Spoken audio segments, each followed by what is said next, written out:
আমাদের আমিরের নির্দেশ, রাস্তাঘাটে কোনো ব্যানার থাকবে না। মানে কালকে তফসিল ঘোষণার পর নির্দেশ দিচ্ছে নির্বাচন কমিশনার, মানে কোনো ব্যানারই থাকবে না কোনো দলের। হ্যাঁ, এই জন্য আমাদের আমির নির্দেশ দিচ্ছে, আমাকে ওটা আমরা খুলে নিয়ে যাই।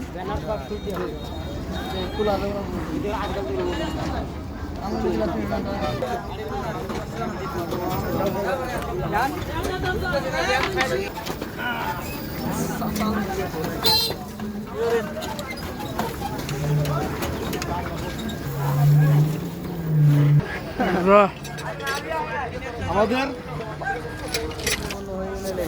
বাংলাদেশ জামাত ইসলামী বৌমারী উপজেলা ৩ নং বন্দবাড়ি ইউনিয়নের আমরা ঘাটপাড়ের ব্যানার খুললাম, সরকারি নির্দেশ আমরা তাই খুললাম।